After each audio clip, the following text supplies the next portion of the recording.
신명기 6장의 4절과 5절 말씀을 같이 보시겠습니다.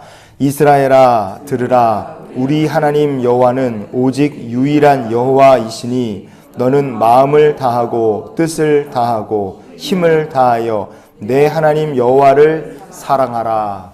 아멘. 성도님들 들으세요. 그렇게 제가 말하면 이거 아무것도 아닌 것 같지만 중요한 얘기하는 거 아니겠습니까? 이스라엘아 들으라. 오늘 본문을 보면 그렇게 시작하는데 이 들으라 이스라엘 이렇게 말하는 이 말씀이 쉐마라고 주의 백성들은 그렇게 부릅니다. 꼭 들어야 되고 절대로 까먹으면 안 되고 정말 중요하다는 뜻이죠. 오늘 말씀을 통해 어떻게 하면 성도가 하나님의 은혜 속에 살 수 있느냐, 그것에 대해서 우리를 향하신 하나님의 마음을 나눌 수 있기를 원합니다. 어떻게 하면 우리가 하나님의 은혜 속에 살 수 있겠습니까? 그 비결은 하나님을 사랑함에 있다라고 오늘 본문이 이야기합니다. 하나님을 사랑하는 사람이 하나님의 은혜 속에 사는 거예요. 너무 단순합니다. 이 중요한 영적 교훈을 하나님께서 언제 광야 시간 마치고 이스라엘 백성들 가나안에 들어가기 직전에 모세를 통해 가르쳐 주셨어요. 이유는 두 가지입니다. 첫째, 과거의 잘못 반복하면 안 되기 때문에 그렇습니다. 잠언 10장의 9절 말씀을 보면 바른 길로 행하는 자는 걸음이 평안하려니와 굽은 길로 행하는 자는 드러나리라. 이렇게 성경을 보면 말씀합니다. 하나님의 말씀은 우리를 바르게 하는 힘이 있습니다. 하나님 말씀대로 살면 바른 길로 행하도록 이끄십니다. 하나님께서. 그래서 말씀을 따라서 바른 길로 걷는 인생은 그 발걸음이 평안하다. 우리가 이것을 기억했으면 좋겠어요. 그러나 말씀을 버린다. 그럼 인생이 굽은 길을 막 가는 거예요. 왜? 끌어주는 사람이 없으니까, 우리를 이끌어가는 가이드라인이 없으니까 뒤죽박죽 아무데나 막 갑니다. 그래서 그 길은 막 정신없기 때문에 드러날 수밖에 없어요.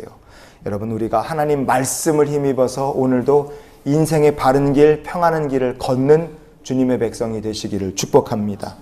왜 말씀을 가나안 땅 들어가기 전에 가르쳐 주셨느냐? 두 번째는 가나안 땅에 들어가서도 계속해서 하나님의 은혜를 누리면서 살아야 됐기 때문에 그렇습니다. 시편 36편의 10절 말씀을 같이 한번 보시겠습니다.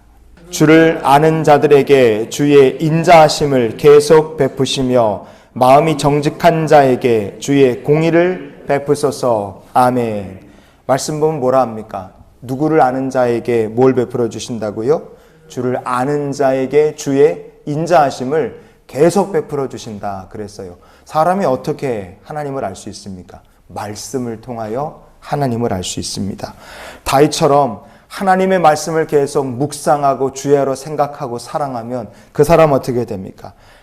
다윗에 그렸던 것처럼 마음이 정직한 자가 됩니다. 마음이 정직한 자. 그런 사람은 어떤 인생을 사느냐? 시편 36편의 9절 말씀 우리가 이어서 또 봅니다. 진실로 생명의 원천이 주께 있사오니 주의 빛 안에서 우리가 빛을 보리이다. 아멘. 마음이 정직한 자, 하나님 말씀 따라 사는 사람은 우리의 인생이 하나님의 진리의 빛 가운데 걸어가고 사는 인생이 될 줄 믿습니다. 그렇게 사는 인생이 복 있는 인생이에요. 그럼 어떻게 해야지 우리가 과거의 잘못을 버리고 바른 길을 걸어갈 수 있고, 어떻게 해야지 하나님께서 인도해 주시는 축복의 길, 인자하심을 베풀어 주시는 길, 승리의 길을 계속 걸어갈 수 있느냐? 정답은 말씀이 아주 간단하게 써 있어요. 하나님 말씀을 듣고 행하면 된다라는 게 신명기 6장에 적혀 있는 하나님의 마음입니다. 신명기 6장에 3절을 보시면 이렇게 성경이 말씀합니다. 이스라엘아 듣고 삼가 그것을 행하라. 그래야면 내가 복을 받고, 마지막에 보면 내가 크게 번성하리라 그랬어요.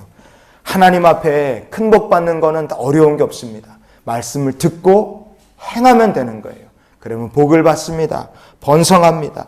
모세를 통해 들려주신 얘기가 신명기에 쫙 나오는데 그거를 압축하고 추려서 정말 엑기스만 딱 남으면 맨 마지막에 나오는 말이 뭐냐? 그게 오늘 본문 2절 말씀인 거예요.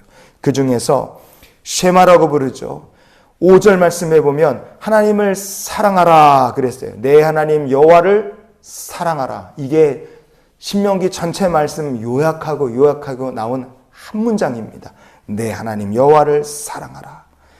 하나님을 사랑하는 사람이 하나님 사랑을 받을 것이고, 하나님을 찾는 사람이 하나님을 찾을 것이고, 그러니 뭐라고 얘기합니까?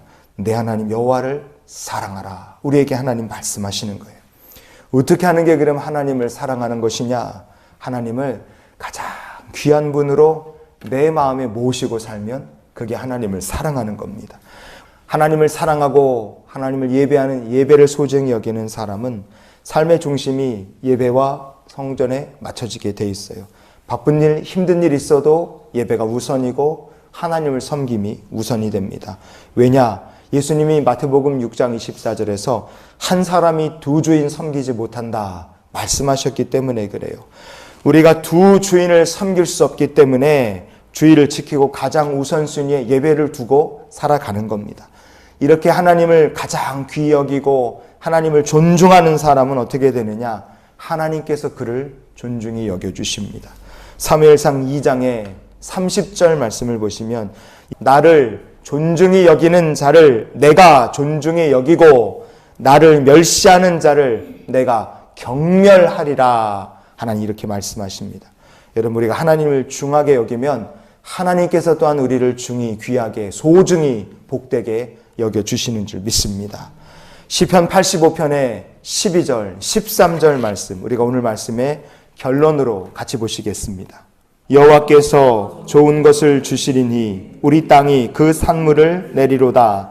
의가 주의 앞에 앞서가며 주의 길을 닦으리로다. 아멘. 여러분, 하나님을 존중히 여기는 사람은 어떻게 살겠습니까? 자기의 삶에 내가 가장 사랑하고 내 삶의 모든 것 되시는 하나님께 그가 가진 가장 귀한 것을 하나님께 드립니다. 우리가 가지고 있는 가장 귀한 것, 시간을 드리고 마음을 드리고 뜻을 드리고 생명을 드려서 하나님을 사랑하는 거예요. 여러분, 그렇게 하나님께 좋은 것을 드리면 하나님께서는 우리에게 더 좋은 것을 주시는 줄 믿습니다. 좋은 것을 주실 뿐 아니라 그 인생이 어떻게 되느냐? 하나님께서 그 성도의 인생에 앞서 가시면서 닦아놓으신 축복의 길을 걷게 하시는 줄 믿습니다. 하나님을 사랑하는 사람이 이런 사랑을 받고 누리는 것이고, 하나님을 귀히 여기는 사람이 이렇게 하나님께서 귀하게 여기시는 축복의 인생을 살게 되는 줄 믿습니다. 그러니 우리가 들으라 이스라엘, 이 말씀을 기억하며 이런 기도로 오늘을 살았으면 좋겠어요. 하나님, 오늘도 제 마음과 뜻과 힘을 다하여 하나님을 사랑하게 하옵소서. 하나님을 사랑하는 사람이 하나님 은혜 아래 사는 것이고, 하나님을 귀히 여기는 사람이 하나님의 귀히 여김을 받게 되는 줄 믿습니다. 마음과 뜻과 힘 다하고 말씀을 붙들고 하나님 사랑하는 주님의 백성들이 되시기를 예수님 이름으로 축원을 드립니다.